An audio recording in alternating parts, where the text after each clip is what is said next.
Komite Nasional Keselamatan Transportasi atau KNKT yang mengumumkan hasil investigasi jatuhnya pesawat Sriwijaya Air PKCLC. KNKT menyebut ditemukan 2 kerusakan yang sempat ditunda perbaikannya. Komite Nasional Keselamatan Transportasi menyebut 2 perawatan pesawat Sriwijaya Air PKCLC telah ditunda sejak akhir Desember 2020. Kerusakan terjadi pada petunjuk kecepatan pesawat dan tuas pengatur tenaga mesin otomatis atau auto throttle. Namun KNKT menyebut kerusakan itu tidak signifikan dan pesawat masih layak untuk terbang. Selain itu KNKT juga memastikan pesawat terbang dalam cuaca baik dan tidak berada di dalam awan yang dapat menimbulkan guncangan. Petunjuk kecepatan atau Mach indicator, Mach airspeed indicator sebelah kanan rusak. Jadi petunjuk kecepatannya berfungsi hanya setelah ketinggian tertentu penunjuk kecepatan tidak lagi menggunakan knots tetapi berubah menjadi Mach number atau berapa kali dari kecepatan suara. Nah, penunjuk Mach number ini yang tidak berfungsi di instrumennya co-pilot. Perbaikan dilakukan dan belum berhasil, kemudian masuk ke dalam daftar Deferred Maintenance Item atau DMI kategori C. Sesuai dengan MEL ini masuk kategori C yang artinya perbaikan boleh ditunda sampai dengan 10 hari. Yang berikutnya tanggal 3 Januari, pilot melaporkan auto throttle atau tuas pengatur tenaga mesin yang digerakkan secara otomatis, pengatur otomatisnya tidak berfungsi. Kemudian dilakukan perbaikan dan sudah berhasil. Kemudian pada tanggal 4 kerusakan yang sama terkait auto throttle dilaporkan kembali. Perbaikan dilakukan namun belum berhasil sehingga dimasukkan ke dalam daftar penundaan perbaikan atau DMI. Tanggal 5 Januari 2021 dilakukan perbaikan dengan hasil baik dan DMI ditutup. Setelah tanggal 5 Januari ini tidak lagi ada catatan DMI di buku perawatan pesawat atau aircraft maintenance log sampai dengan tanggal kecelakaan pada tanggal 9 Januari 2021. Pesawat Sriwijaya Air PKCLC terbang dari Bandara Soekarno-Hatta Tangerang menuju Bandara Supadio Pontianak pada 9 Januari 2021. Pesawat mengangkut 62 penumpang yang terdiri dari 2 pilot, 4 awak kabin, 56 penumpang. Hingga saat ini 58 jenazah teridentifikasi. Selama masa pencarian Sriwijaya Air PKCLC, tim gabungan berhasil menemukan flight data recorder black box atau kotak hitam pesawat. Isi dari FDR kemudian diunduh oleh KNKT untuk menginvestigasi penyebab jatuhnya pesawat. Namun hingga kini CVR atau cockpit voice recorder yang berisi rekaman suara kokpit saat jatuhnya pesawat belum ditemukan. KNKT pun masih mencarinya. KNKT menduga CVR berada di area perairan berlumpur. KNKT menyebut penemuan CVR akan berperan penting dalam penyelidikan penyebab jatuhnya pesawat Sriwijaya Air PKCLC.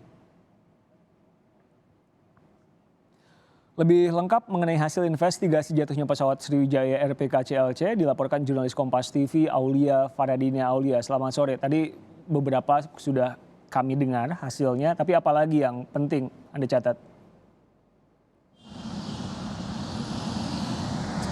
Iya, masih ada beberapa proses yang dilakukan oleh pihak Komite Nasional Keselamatan Transportasi terkait dengan investigasi peristiwa jatuhnya pesawat Sriwijaya Air SJ182. Tadi ada beberapa poin yang sebenarnya kami highlight, yakni terkait dengan kronologi jatuhnya pesawat, Riko, kemudian kondisi kerusakan yang sempat dialami oleh pesawat Sriwijaya Air SJ182 dan juga bagaimana proses-proses evakuasi ataupun investigasi lanjutan yang masih akan dilanjutkan oleh KNKT ke depannya. Nah, kalau dari kronologi jatuhnya pesawat Sriwijaya Air SJ182 sebenarnya di awal-awal ini KNKT tidak menemukan adanya kejanggalan begitu di saat pesawat ini lepas landas. Itu kan juga berdasarkan dari data dari flight data recorder yang sudah dimiliki oleh KNKT karena juga sudah ditemukan lebih dulu pada saat proses evakuasi dan semuanya data telah diunduh. Dari situ dari data FDR KNKT melihat bahwa di awal pesawat tersebut lepas landas seperti tidak terjadi kejanggalan, yakni pesawat ini terbang di jalur penerbangan yang sudah ditentukan, kemudian sistem autopilot aktif dan juga pesawat ini sempat diizinkan untuk belok sedikit ke arah yang berbeda guna menghindari cuaca buruk, dan pihak Air Traffic Control atau ATC juga mengizinkan pesawat untuk naik ke ketinggian 11.000 kaki lantaran sebenarnya ada pesawat yang sama yakni Air Asia menuju Pontianak begitu. Kemudian dari FDR ini juga diketahui data-data terkait dengan ketinggian pesawat, kecepatan pesawat, kemudian laju pesawat dan juga aliran bahan bakar. Nah, dari FDR itulah KNKT ini bisa mengetahui teknis terjadinya kecelakaan pesawat Sriwijaya PKCLC. Lalu kondisi yang sempat agak janggal ini terjadi pada pukul 14.40 di mana pihak KNKT ini mengetahui bahwa kecepatan pesawat ini menurun, kondisinya juga turun dan badan pesawat ini berbelok ke arah kiri, yakni bukan ke arah yang seharusnya. Dan diketahui juga mesin autopilot ini tidak aktif dan beberapa kali mesin auto throttle atau tuas mesin pengatur kecepatan pesawat ini sempat bergerak mundur 3 kali sehingga kecepatan pesawat berkurang. Dari situlah tanda-tanda komunikasi antara pilot dan juga pihak ATC ini sempat terputus, dan kemudian dari pihak KNKT juga menegaskan bahwa badan pesawat ini tidak pecah sebelum pesawat Sriwijaya Air ini membentur permukaan air. Kemudian juga terkait dengan adanya kerusakan, tadi pihak KNKT juga menyampaikan bahwa pada Desember lalu sempat diketahui ada indikasi kerusakan pada mesin pesawat yakni penunjuk kecepatan dan juga tuas mesin. Namun pada Januari diklaim bahwa proses perbaikan tersebut sudah selesai dan pesawat dinyatakan layak untuk terbang dan juga bisa melayani perjalanan penumpang ke berbagai daerah dari pihak Sriwijaya Air. Sementara kalau analisis dari segi cuaca, tadi pihak KNKT juga menyebutkan bahwa dalam jalur penerbangan pesawat Sriwijaya Air PKCLC ini tidak ditemukan kendala cuaca buruk seperti awan yang signifikan, kemudian juga tidak terjadi hujan dan tidak terjadi turbulensi di awan begitu.